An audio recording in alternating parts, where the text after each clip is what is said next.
would you feel walking into school and learning that one of your students had unexpectedly lost their parent the night before? I was brokenhearted for the child and more than a little stressed by my own feelings of inadequacy to support the child.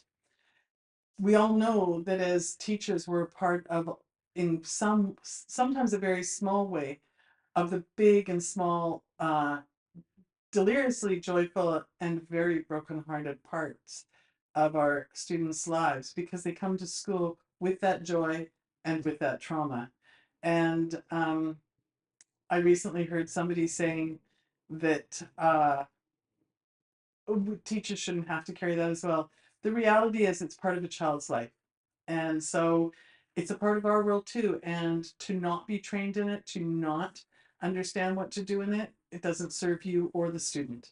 So today we're going to take a little bit of a look at how to support students through one type of trauma. So, of course, there are different strategies, I would say, for different age groups. I mean, I still love picture books, but my husband's a high school teacher and he's walked through, he's lost a student in his class before and walked in the next day and taught the peers. And you can imagine there wasn't much education, curricular education going on that day. But picture books never entered into the realm for him. But in primary, picture books are one of the most powerful tools that we have. And I know that for the primary classroom, picture books about emotions and loss are the most effective way to communicate these things. These are not just stories, they are nurturing social emotional development and helping students to identify and process their emotions. Picture books provide an empathetic space for children to express and understand their feelings, so they are important for emotional healing. And the books in this video are not an exhaustive list, of course.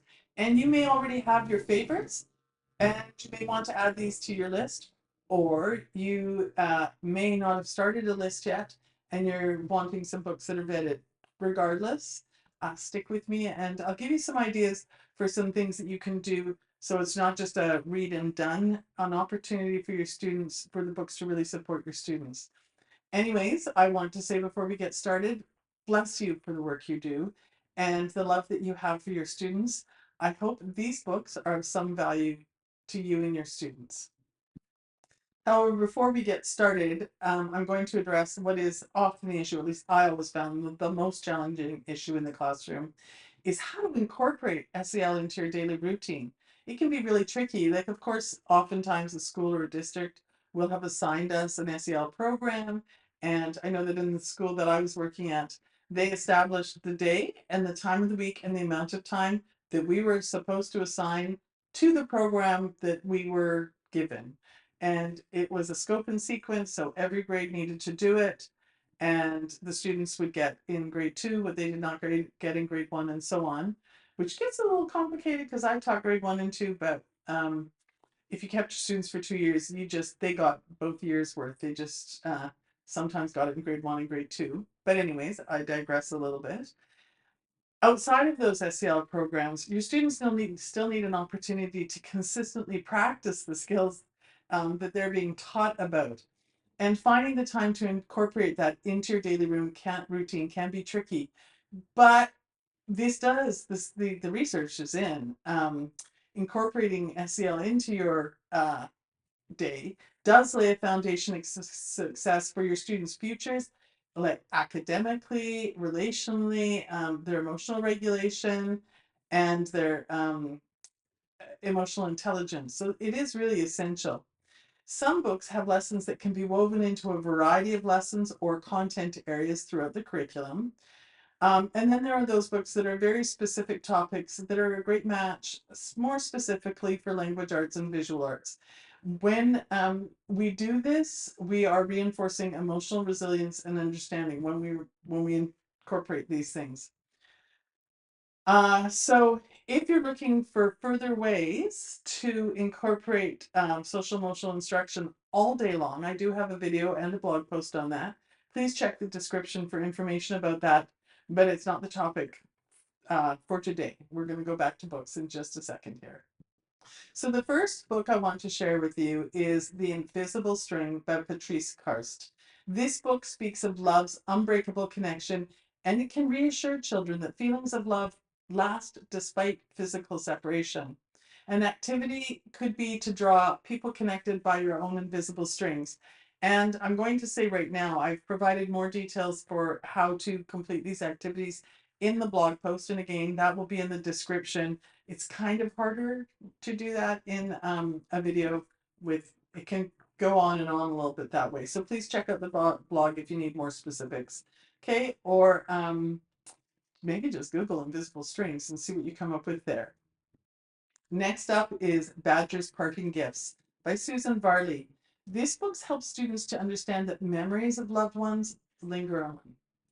You can further engage students by having them share stories about loved ones in a memory sharing circle or by creating memory books. And this is a great opportunity to read the book and have them do some artwork, maybe even sharing a few memories, like on a comic style page, not necessarily a comic, but in a graphic organizer like that, and then writing a bit of a story for each one. It's a great way to integrate everything. It's a great use of class time. And it's a beautiful project that you can even post, which may speak to other students in your school, or as they read each other's, may help them to support and each nurture and build community together. And we want to remember The Rabbit Listened, The Rabbit Listened by Corey Dorfield. I hope I got that last name right. He teaches, or she, I guess, Corey could be an either or name, teaches about empathy's quiet power. Facilitate role-playing exercises where students learn to listen and practice being supportive friends. This helps them to grow in their ability to provide comfort in times of need. And the role-playing is a fantastic opportunity to learn how to sit in silence, to learn how to listen to another's stories and not break in with their own, because that can be a real challenge for many students. Certainly, it's a trait that's associated with ADHD, and it can give those students an opportunity to practice that in a prearranged setting where they're not actually, maybe hopefully, hurting anybody else. I Miss You by Pat Thomas provides children with an understanding of how to cope with death. You can use discussions to create a feeling chart, which will help students identify, articulate, and manage their feelings. And this is something that you could post around the classroom and they could refer back to, or you could do it even as an anchor chart and then give students an opportunity to create a smaller one of their own that they could keep at their desk. They could take it home, discuss it with their parents. Again, there are all sorts of ways to use that particular activity that will really be a blessing and a support to your student. My final book on this topic is The Memory Box by Joanna Rowland. I love how this box encourages children to treasure memories. The perfect activity for this is to have students create personal memory boxes. Earlier I mentioned books. This would be a box, filling them with items that represent special memories of loved ones. Now, that could be challenging, as sometimes it will be difficult for students to bring in enough, whether they're not allowed to or where they don't have a lot of mementos of the individual that they're remembering. You could have students draw replicas of their memories, and then they could write about the memories, which makes it very similar and almost entirely the same as the memory book. But there is something for a child of the difference between having a book and having a little box of keepsakes, and maybe it could be a mix of both. Anyways, it's still an excellent visual arts and language arts activity, and I'll leave the mechanics of it up to you, of course. The truth is that through picture books, we provide children safe ways to explore grief and learn empathy and resilience. Engaging with these stories helps your students to build a foundation for emotional growth and healthy expression of feelings. I also want to be clear, this is the beginning of how to support those students, not the end.